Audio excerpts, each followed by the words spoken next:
What you're saying, this is not Fox, Congressman. You can't just spin a tail and pull the wool over people's eyes. Yeah. This is CNN. This is the news. We're asking you to come on and tell the truth. And that's why more people are watching the Cartoon Network SpongeBob reruns right now, Jim. Damn! Hello, ladies and gentlemen. I hope you're all having a great and wonderful day. Well, what we have here is Jake Tapper just not getting the memo, just not getting the thing that he needs. And it seems that it's caused a bit of a pitfall for CNN, a bit of a pitfall that CNN cannot be recovering here.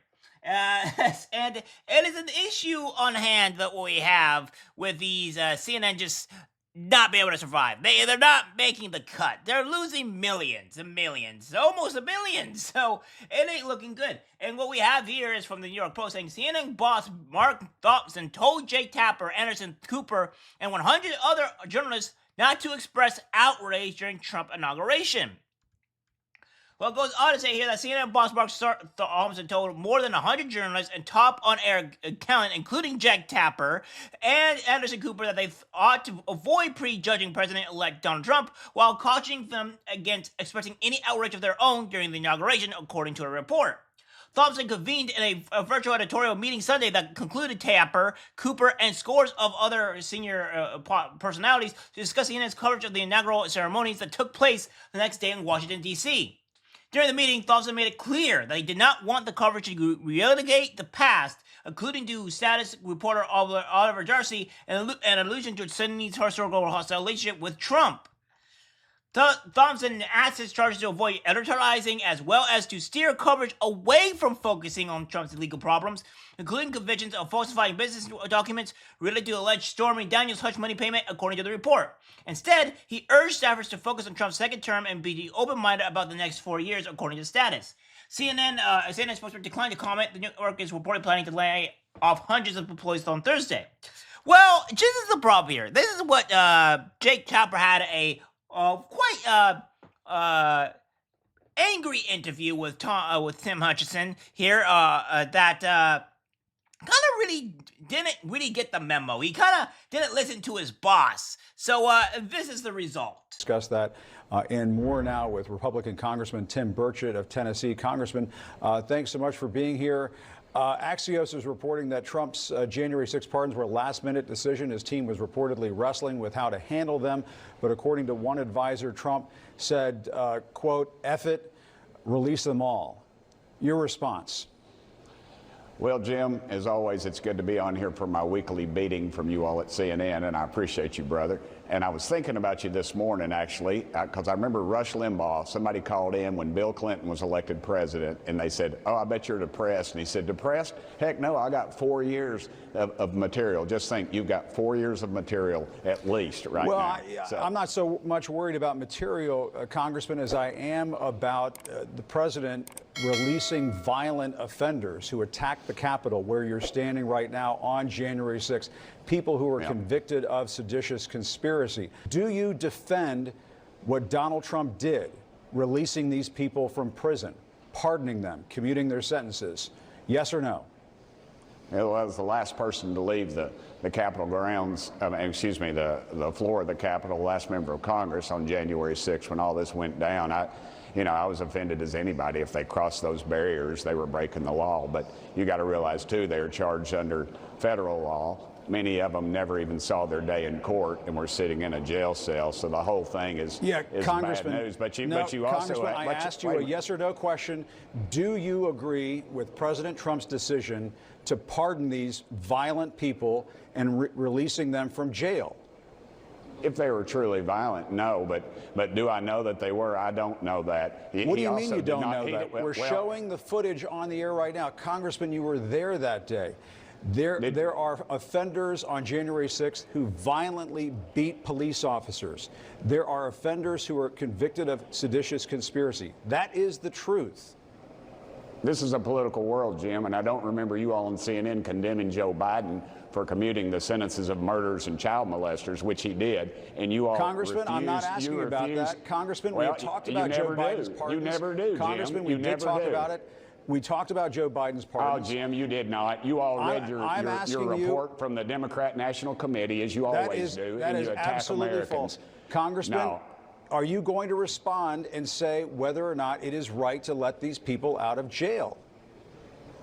I don't know if it is or not. I'm not a lawyer, but I'll tell you what isn't You're a right. congressman. It's You're a for member them. of Congress. You're an elected It is official. not. Take a stand. They were not given due process. I told you if they crossed the line, they were trespassers. Should they rot in jail for the rest of their lives in a federal Beating, not penitentiary and never be trespassing, charged? beating police officer, tasing police officers, what you're seditious forgetting to know- conspiracy.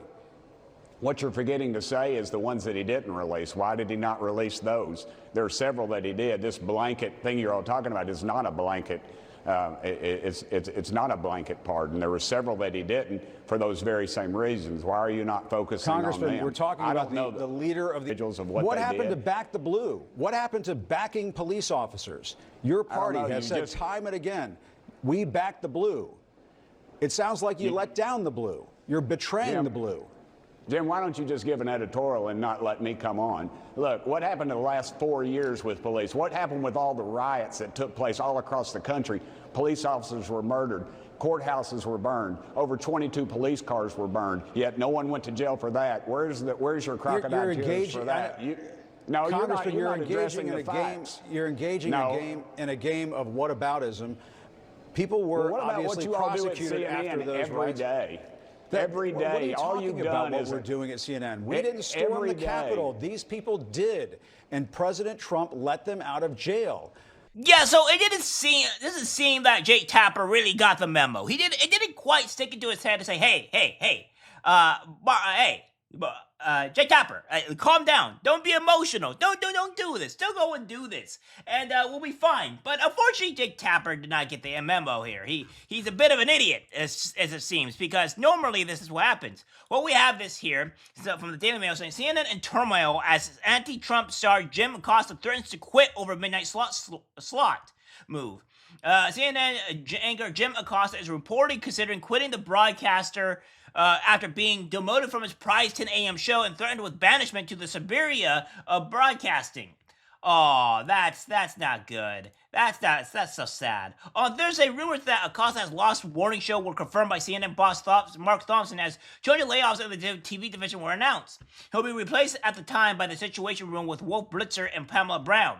Acosta is in talks with CNN bosses about another as yet unconfirmed role. We're in active discussions with Jim about a new time slot, and we'll have more information to share soon. A network spokesman said, but claims the anti-Trump anchor is destined for a graveyard slot at midnight are said to have him pondering his future. Yeah, you get the midnight slot. You get the slot where nobody can watch you rage and rant about Trump and other insanities. So that way we don't lose more money and we don't lose more people. The LA Times reported that Acosta may now exit the network, according to people familiar with this thinking. Meanwhile, Fox News reported that Acosta is getting hosed inside CNN's offices over his shocking demotion. And then Desatter suggested that accepting a midnight 2 a.m. slot is his only path forward at the network. Acosta's 10 a.m. ratings are good, but his notorious past clashes with Donald Trump are said to have made network bosses nervous as Trump begins his second term as president. Yeah, so maybe because this is from Mark Thompson here saying, "Yeah, you guys, you gotta call it. Well, we have this here: CNN to fire hundreds of staff amid ratings crisis. CNN will lay off hundreds of employees on Thursday, capping a year of financial struggles and failing ratings as the network seeks to pivot toward a digital future, sources said Wednesday. The exact number of Thursday's layoffs, which were first reported by CNBC, is unclear.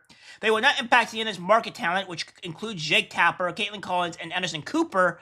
The cuts come as Neo CEO Mark Thompson has set his sights on digital as CNN's next frontier, arguing its ratings struggles matter less in an era of online news consumption. CNN's website launched a $4 paywall in October, months after laying 100 employees. It also reportedly received a $70 million investment from parent company Warner Bros. Discovery earlier this month toward its digital phase. or better digital plans. My apologies. Yeah, so I don't think CNN is going to get any of that money. Who's going to pay to watch CNN? Who's going to do this? Who are you guys? I don't think you guys are going to pay to watch CNN and their drivel. I don't think anybody with any type of sanity will do that. And we have this here. Ratings starved. CNN's revenue dropped roughly $400 million in 3 years. CNN's revenue tanked roughly $400 million in 3 years, according to financial metrics shared at the network's information on trial on Friday.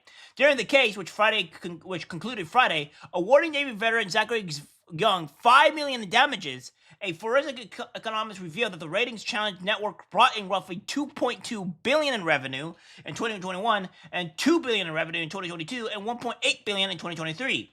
The decline represents a $400 million or 18% drop over the 3 years and provided a rare look into the company's financials. The economist Robert Johnson, who dug into the tax documents in order to determine what punitive damages should be awarded to Young, revealed that CNN still boasted net income of $600 million in 2021, $300 million in profit in 2022, and $400 million in 2023.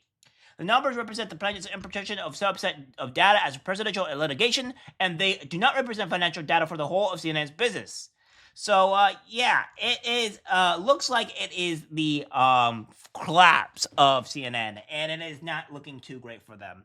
Oh well, this is what happens when you start just pushing out propaganda after propaganda, lying, and not listening to your boss. Say, don't go out on a rage-filled comment rant, right? Don't be emotional, and that's unfortunately what Jake Tapper does. He becomes emotional and ignores his boss's declares, cries, So it's not great. It's not great.